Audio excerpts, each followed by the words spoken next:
The Good Ride, second less every year for over 10 years.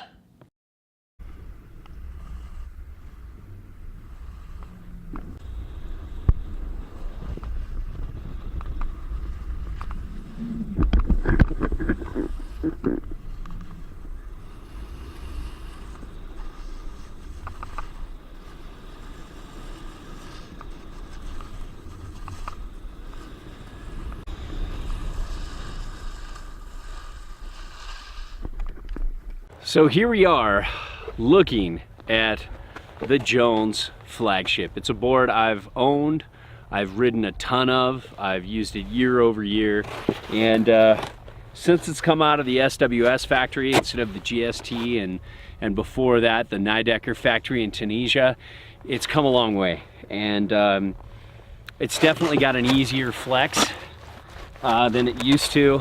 It's got a little more damp, a little more forgiving feel in uneven snow.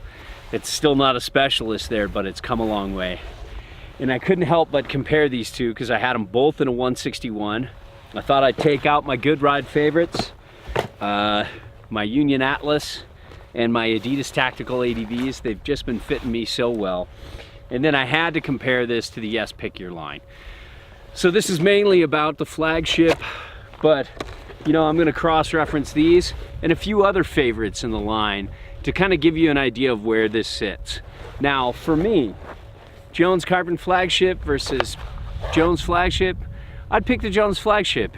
I just don't need that much dampness, I don't need that much stiffness, and I definitely don't need that much speed at my advanced age in life.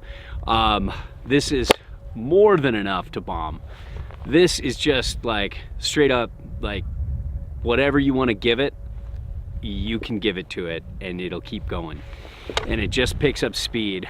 Both have really smooth, fast bases. Both are really damp rides. This is obviously the dampest. It's just damp, mean, aggressive.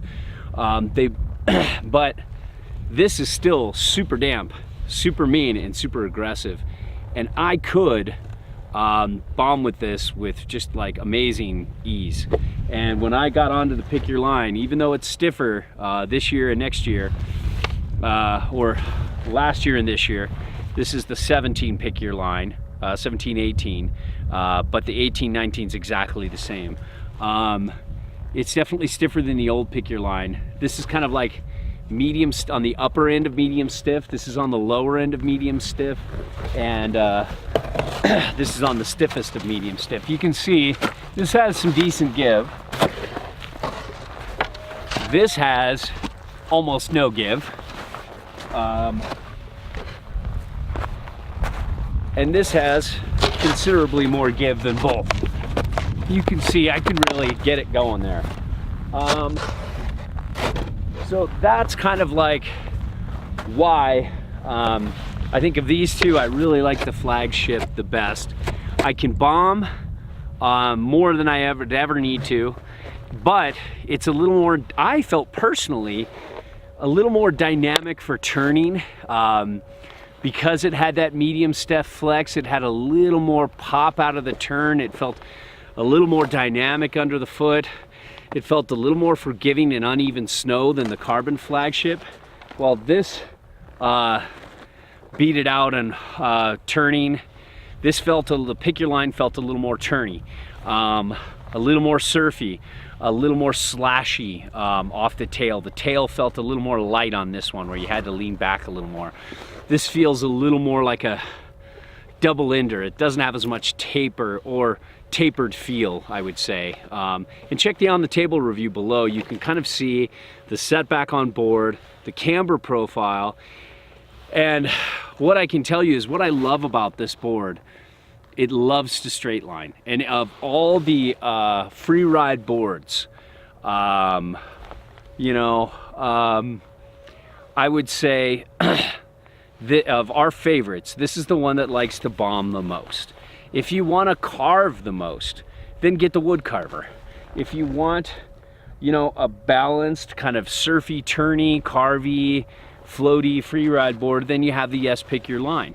If you want, you know, a little more loose, a little more playful, but damp and fun too, you have the Chairman. And then If you want more camber and a more aggressive board, which is interesting because this is more forgiving and less catchy than the Flight Attendant at the GNU Molaire, which are almost full camber boards. The Flight Attendant has just a, some early rise rocker in the nose and a long nose.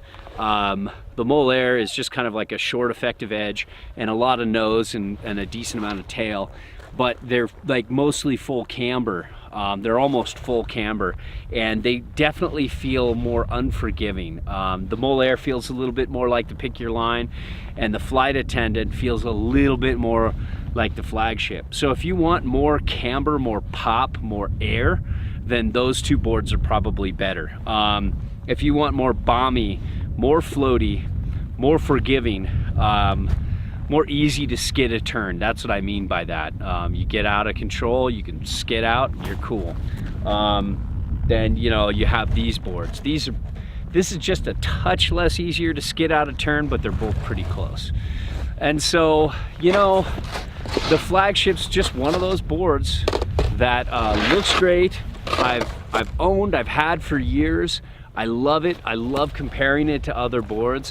If you want to get out there, you want a board that can still turn in tight spots, skid a turn when you need it, float really well in powder, hold a really good edge, almost as good as the Pick Your Line and the Molaire and like the Wood Carver, kind of right there with those boards. It's got a mellow mag, but still occasionally lay out a carve and a turn. It's fun. It's more of a wider turn, more of a straight liney board. It likes to point it more, where this likes to turn more. This is better for weaving in and out of the trees, although this is pretty good. These are better that way. And for me, I'd get the Flagship. I don't need that. That's a lot of board. That's for people who really just either need to have the best and to be seen with the best, or for people that just really truly are bombers amongst the bombiest of the bombers. That's what this board's for. For me, I just, I can see like maybe 1% of the snowboarding population loving this board, where this fits a much wider variety. This is much more average rider friendly. So there you have it. It's a year over year. It's good ride deer. Is that right? Well, anyways, that's the Flagship.